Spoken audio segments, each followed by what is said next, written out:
الحمد لله وكفى والصلاة والسلام على سيد الرسل وخاتم الأنبياء. أما بعد فأعوذ بالله من الشيطان الرجيم. بسم الله الرحمن الرحيم.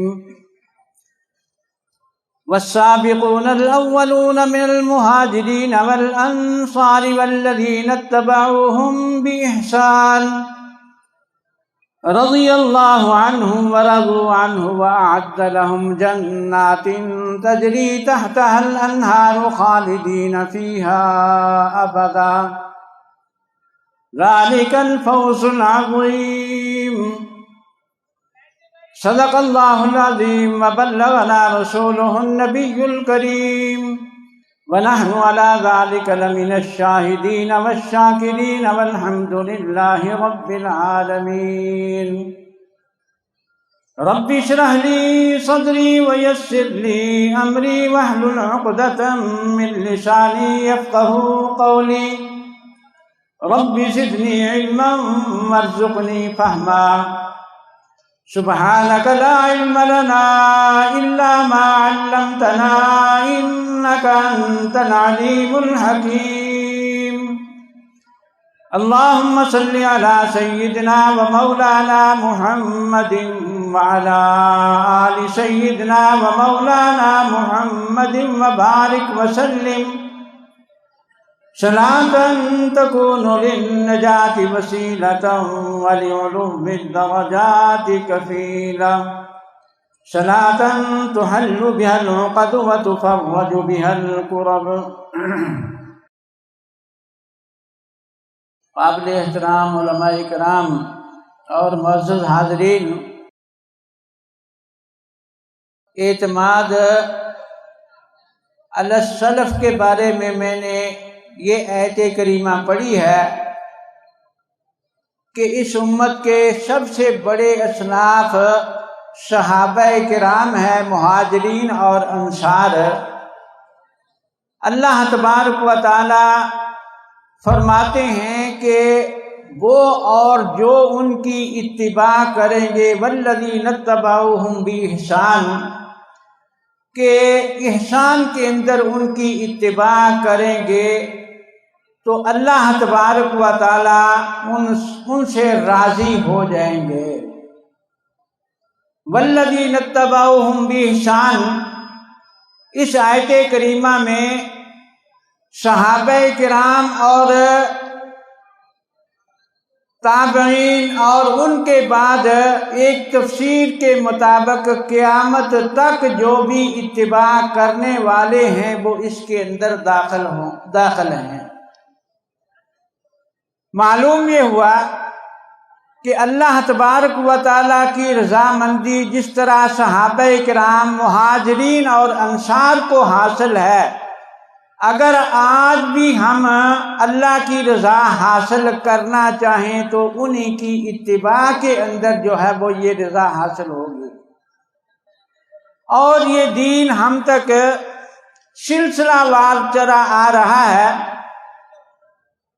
صحابہ پر تابعین نے اعتماد کیا اور تابعین پر تبع تابعین نے اعتماد کیا.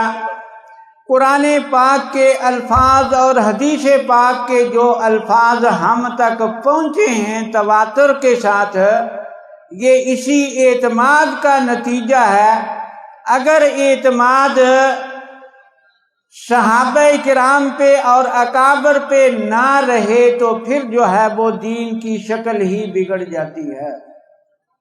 بلکہ حدیث جبریل کے اندر جب جبریل علیہ السلام نے یہ پوچھا کہ قیامت کی نشانیاں کیا ہیں تو حضور صلی اللہ علیہ وسلم نے قیامت کی نشانیوں میں یہ نشانی بھی ذکر کی کہ ان تلد الامۃ ربتہا، کہ اپنی تربیت کرنے والی کو جو ہے وہ ماں جنے گی، یعنی ماں کے اوپر جو ہے وہ اولاد کو اعتماد نہیں ہوگا.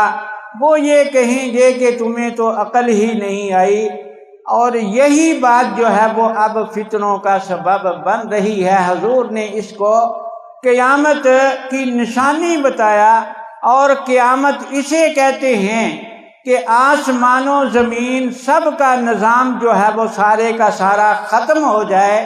معلوم یہ ہوا کہ قیامت قائم ہونے کے لیے بھی ایک سبب اپنے بڑوں پر اعتماد کو ترک کرنا ہے، اس سے قیامت جو ہے وہ نزدیک آ جائے گی۔ یاد رکھیں کہ دین ہم تک جو سلسلہ وار پہنچا ہے، ایک تو الفاظ رسول ہیں اور ایک الفاظ قرآن ہیں۔ سارے کے سارے لوگ آج کل الفاظ قرآن کے اندر تو اپنے بڑوں پر اعتماد کرتے ہیں، اور یہ ایسا اعتماد ہے کہ اس کے بغیر قرآن کے الفاظ ہمیں نہیں مل سکتے اگر اکابر پہ اعتماد چھوڑ دیا جائے۔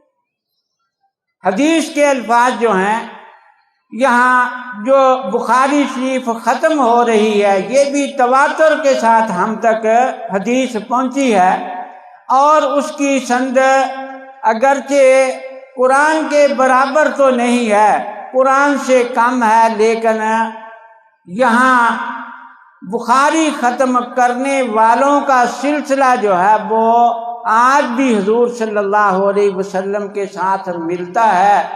اگر درمیان میں کسی ایک کڑی کو بھی نکال دیا جائے تو پھر حدیث بھی ہم تک صحیح نہیں پہنچتی۔ حضور اقدس صلی اللہ علیہ وسلم نے فرمایا علیکم بسنتی، کہ میرے طریقے کو اور خلفائے راشدین کے طریقے کو لازم پکڑو، اور یہ اس وقت فرمایا کہ جس وقت بہت زیادہ فتنے ہوں گے۔ حضور نے فرمایا کہ من یعش منکم من بعدی فسیری اختلافا کثیرا، کہ بہت زیادہ اختلاف ہوگا، تو اختلاف سے بچنے کے لیے میری سنت اور خلفائے راشدین کی سنت کو لازم پکڑنا، اس لیے کہ ان کے طریقے یاد رکھیں کہ سنت جو ہے اس عمل کو کہا جاتا ہے کہ جو باقی رہنے والا ہو، جو باقی رہنے والا نہ ہو وہ سنت نہیں ہوتا۔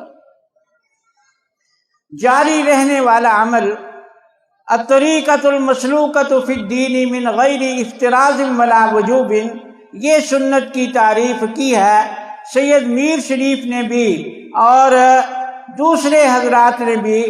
بڑی جامع معنی تعریف ہے کہ سنت کے لیے دوام ضروری ہے، کہ جو دائمی مسئلہ چلا آ رہا ہے اسی کو لینا، اور جس کے لیے دوام نہیں ہے اس کو نہیں لینا۔ تو اس سے ایک بات یہ معلوم ہو گئی کہ بعض اوقات اکابر کے کچھ اقوال شاذ ہوتے ہیں۔ آج کل جتنے فرقے ہیں وہ بھی اس بات کی ضرورت سمجھتے ہیں کہ ہم اپنا تعلق پیچھے جوڑیں، اور پھر وہ شاذ اقوال اکٹھے کر کے عوام کے سامنے پیش کرتے ہیں۔ جنہوں نے انکار حدیث کیا تو انہوں نے بھی کچھ شاذ اقوال اکٹھے کیے، اور جنہوں نے بعد والے ائمہ مجتہدین سے اعتماد اٹھایا ان پر اعتراض یہ ہوا کہ انگریز کے دور سے پہلے تمہارا وجود نہیں تھا، تو انہوں نے بھی اپنی قدامت ثابت کرنے کے لیے، بڑوں کے ساتھ تعلق قائم کرنے کے لیے کتابیں لکھیں، کہیں تاریخ اہل حدیث اور کہیں قدامت اہل حدیث جیسے رسالے لکھے کہ ہم پیچھے سے چلے آ رہے ہیں، جب سے حدیث آ رہی ہے اسی وقت سے ہم اہل حدیث ہیں۔ لیکن یاد رکھیں کہ اہل حدیث بمعنی منکر فقہ ان کا وجود جو ہے، نقوش ابو الوفا کتاب ہے ابو یحییٰ خان نشیروی کی، اس کے صفحہ 39 کے اوپر ایک عنوان باندھا ہے کہ ہندوستان میں عمل بالحدیث کس طرح جاری ہوا۔ از محمد یوسف پنشنر کی روداد ذکر کی ہے۔ وہ کہتے ہیں کہ امرتسر کے اندر میں کتب فروشی کرتا تھا، میرے پاس مظاہر حق مشکات کا ترجمہ آیا، اس کے اندر میں نے رفع دین کی روایت دیکھی، تو میں اپنے استاد مولوی غلام علی کے پاس لے کے گیا۔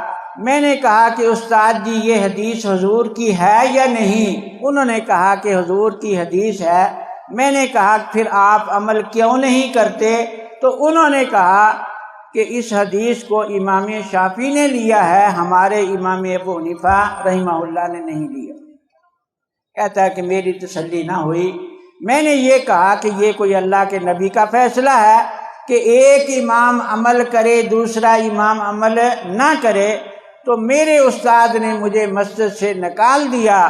میں دوسری مسجد مولوی غلام رسول کی تھی، اس کے اندر جا کے میں نے عمل بالحدیث کیا، وہ بھی ناراض ہوئے، انہوں نے بھی مسجد سے نکال دیا۔ ایک دفعہ عبداللہ تلونڈی، حسن شاہ بٹالہ والے اور مولوی عبداللہ سوڑیاں والے آئے، ان کے پیچھے میں نے نماز پڑھی تو میں نے آمین اونچی کہی مغرب کی نماز میں، تو وہ بھی مجھ سے ناراض ہوئے کہ تو کس کا شاگرد ہے؟ میں نے کہا مولوی غلام علی کا شاگرد ہوں۔ تو انہوں نے یہ کہا کہ بڑا افسوس ہے، وہ کب سے لامذہب ہو گئے ہیں، وہ تو بڑے اچھے آدمی تھے۔ میں نے کہا وہ تو لامذہب نہیں ہوئے، میری تحقیق بدلی ہے۔ وہ میرے استاد کے پاس پکڑ کے مجھے لے گئے اور کہا کہ اس لڑکے کو کیوں یہ گمراہ کر دیا؟ انہوں نے کہا کہ میں نے تو مسجد سے نکال دیا ہے، یہ میری بات مانتا نہیں۔ انہوں نے کہا کہ تم مسجد سے نہ نکالتے، اس کو سمجھاتے، یہ سمجھ جاتا۔